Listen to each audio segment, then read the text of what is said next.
ओम श्री साईनाथाय नमो नमः। आज का शिरडी साई संदेश।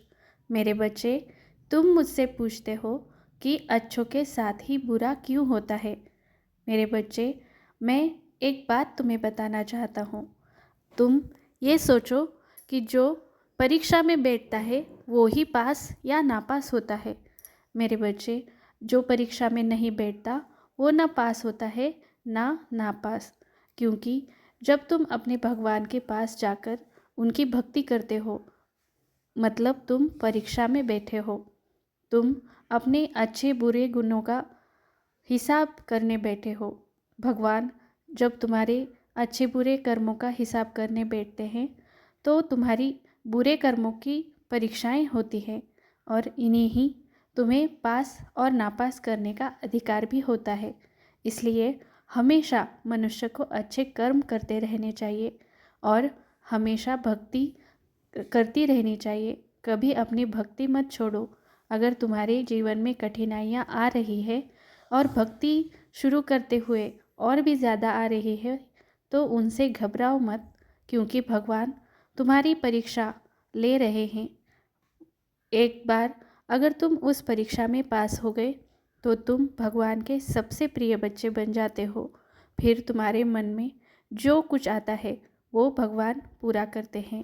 मेरे बच्चे, मनुष्य को हमेशा वर्तमान में जीना चाहिए। अगर भूतकाल में तुमसे कोई त्रुटियां हो गई है और उनका तुम्हें पश्चाताप है तो उन त्रुटियों को भगवान कभी नहीं देखते। तुम उन पर शर्मिंदा होने की तुम्हें ज़रूरत नहीं है। तुम हमेशा आगे बढ़ते रहो। अगर तुमने उन गलतियों से कुछ सीखा है तो अच्छा ही सीखा होगा, क्योंकि गलतियों से ही मनुष्य को अनुभव मिलते हैं, आगे बढ़ने की राह मिलती है, अच्छे अच्छे रास्ते मिलते हैं। तुम अच्छे रास्तों पे जाने के बारे में सोच पाते हो।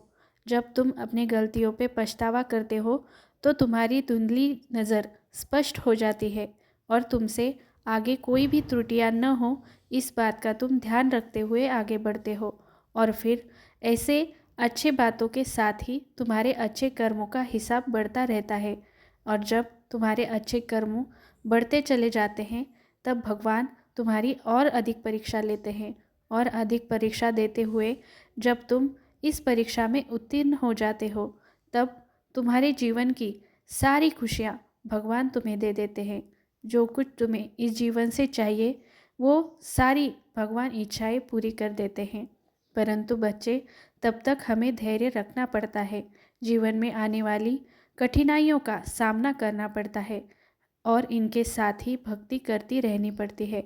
अगर तो भक्ति करते हुए तुम्हारे जीवन में दुख आ रहे हैं और तुम अपनी भक्ति बंद कर देते हो तो ये गलत है।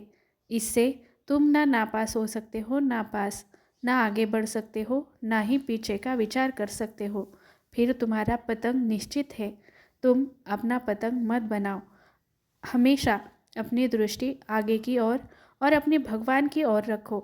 मैं हमेशा तुम्हारे रास्ते को स्पष्ट करता रहूँगा। मैं हमेशा तुम्हारे साथ हूँ। मेरे आशीर्वाद भी हमेशा तुम्हारे साथ है।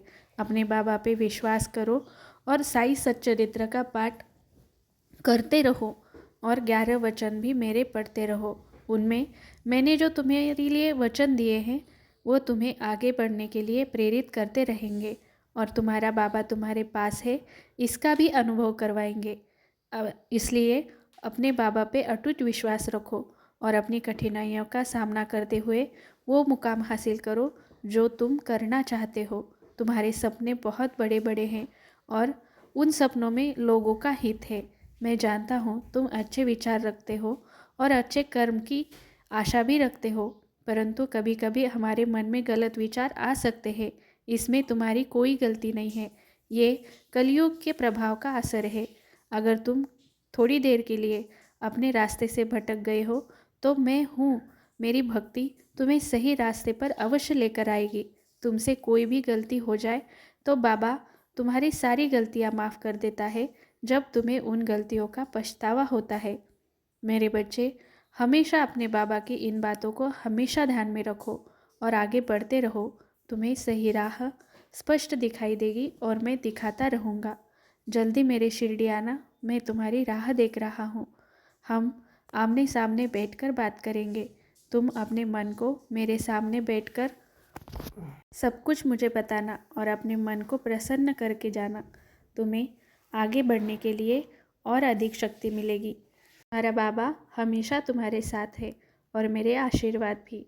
तो बोलो, सबका मालिक एक। राम कृष्ण हरि, राम कृष्ण हरि, राम कृष्ण हरि।